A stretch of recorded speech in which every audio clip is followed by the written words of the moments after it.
अकोला शहर ही नहीं बल्कि पूरे राज्य में सनसनी फैलाने वाले अक्षय नागलकर हत्याकांड मामले में शामिल सभी 9 आरोपी पकड़े गए हैं। अगर कोई पुख्ता सबूत मिल जाता है तो इस हत्याकांड के पीछे जो मास्टरमाइंड है उन पर कार्रवाई की जाएगी, ऐसी जानकारी उपविभागीय पुलिस अधिकारी सुदर्शन पाटिल ने दी। वहीं अक्षय के सभी हत्यारों को फांसी दी जाए, ऐसी मांग अक्षय के परिवार द्वारा की गई।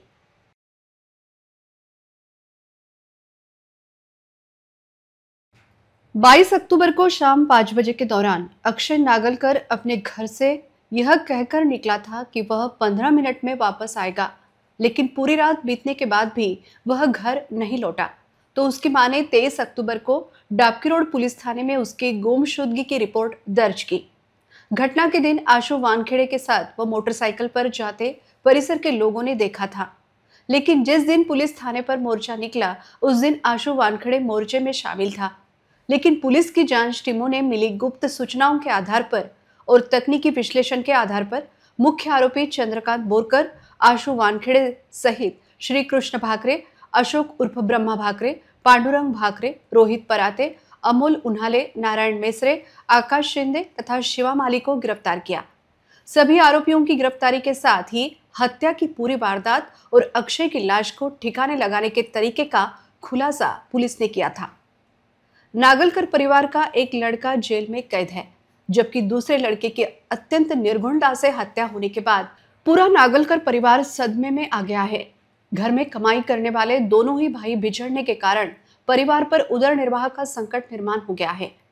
जब से अक्षय का खून हुआ है तब से उसकी मां को बड़ा सदमा लगा है। वह किसी से बात भी नहीं करती हैं। इस हत्याकांड के पीछे और कोई सूत्रधार तो नहीं, ऐसी आशंका नागलकर परिवार द्वारा व्यक्त की जा रही है। यह पूरा मामला फास्ट ट्रैक कोर्ट में चलाकर सभी आरोपियों को फांसी की सजा दी जानी चाहिए, ऐसी मांग अक्षय के चचेरे भाई तुषार नागलकर ने की। जिस दिन सभी हत्यारों को फांसी होगी उसी दिन हम अक्षय को श्रद्धांजलि देंगे, ऐसी तीखी प्रतिक्रिया भी उन्होंने दी। मी अक्षय नागलकर त्याचा मोठा भाऊ असून चुलत, आमची प्रशासनाला एवढी विनंती आहे की हे जे लोक मिळालेले आहे गुन्हेगार यांना फास्ट ट्रॅक मध्ये व अंडर टायर केस चालावी, त्याच्यानंतर यांच्यावर फाशीची शिक्षा व्हावी, हेच आमची मागणी आहे। आणि आमच्या आज घरातला कमाईपूत चालला गेलेला आहे, घरात वातावरण हलाखीचं आहे। याच्यामध्ये जे या लोकांनी कृत्य केले यांना कठोरात कठोर एकच विनंती आहे की यांना फाशी देण्यात यावी। आणि कुठेही राहण्याच्या परिस्थितीमध्ये नाही आहे हे लोकांना या न्याय देवतेच्या ऐकून यांना जर जमानत जर झाली तर हे लोक पुन्हा पुन्हा आणि यांचं पाठबळ वाढू शकते। तर माई न्यायालय देवतावर पूर्ण विश्वास आहे, प्रशासनावर पूर्ण विश्वास आहे।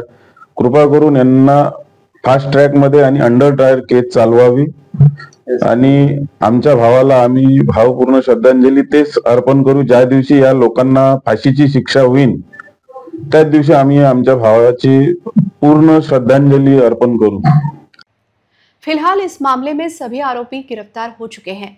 आरोपियों से 2 देसी कट्टे तथा धारदार शस्त्र जब्त किए गए हैं। नदी में बहाई गई अक्षय की अस्थियां भी बरामद हुई है, जिसकी डीएनए रिपोर्ट आने पर और पुख्ता सबूत आरोपियों के खिलाफ मिलेगा। आरोपियों के खिलाफ महत्वपूर्ण सुराग पुलिस के हाथ लगे हैं। फिलहाल अक्षय का मोबाइल अभी तक नहीं मिला है, जिसे खोजने का पुलिस प्रयास कर रही है। पूरी जांच के दौरान अक्षय के परिवार ने पुलिस को सहयोग दिया। सभी आरोपियों को कठोर सजा दिलाने के लिए पुलिस प्रयास करेगी। अगर कोई पुख्ता सबूत मिल जाता है तो मास्टरमाइंड को भी गिरफ्तार किया जाएगा, ऐसी जानकारी उपविभागीय पुलिस अधिकारी सुदर्शन पाटिल ने दी।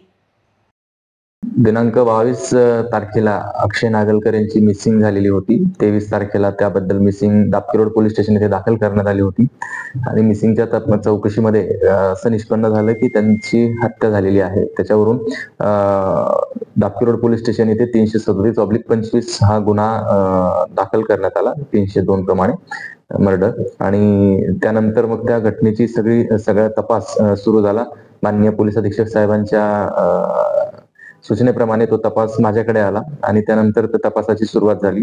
त्यामध्ये एकूण सुरुवातीला FIR मध्ये 8 आरोपी होते. नंतर तपासामध्ये निष्पन्न झाल्याप्रमाणे 9वा आरोपी देखील त्यामध्ये आम्ही निष्पन्न केला. त्यात घटनेमध्ये अक्षय नागलकर यांना MS30 या हॉटेलमध्ये मारण्यात आलं होतं. तिथून मोरगाव भाकरे गावच्या शिवारामध्ये एका शेतामध्ये शेडमध्ये त्यांना जाळून त्यांची जी अस्थी आणि उर्वरित राख वगैरे होती ती नदीमध्ये टाकून ते डिस्पोज केली होती आरोपींनी.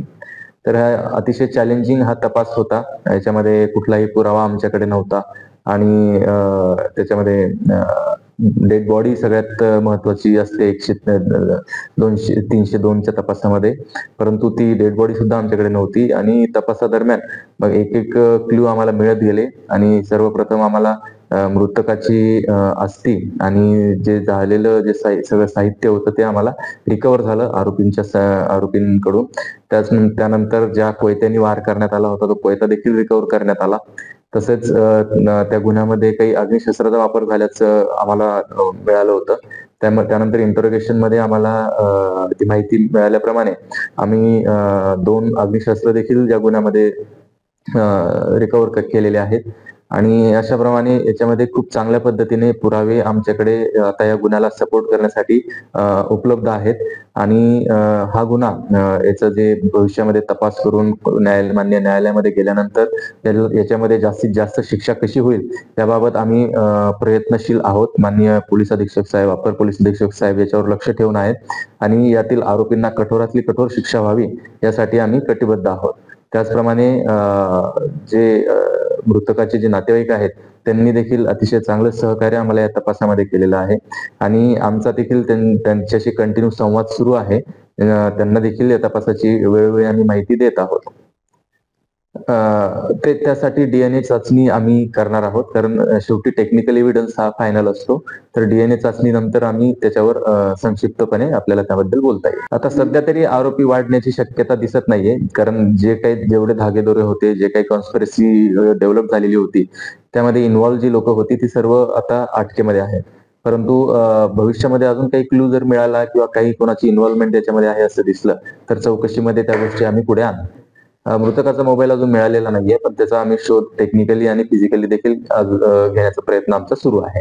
अकोलेकरांसाठी आव्हान आहे की आपल्या आजूबाजूला जर अशा काही घटना घडत असतील किंवा अशी काही घटनेचा कट रचण्याबाबतची काही कल्पना किंवा काही आपल्या कानावर काही माहिती आली तर आपण तात्काळ पोलीस स्टेशनला किंवा माझ्या कार्यालयाला तुम्ही संपर्क साधावा.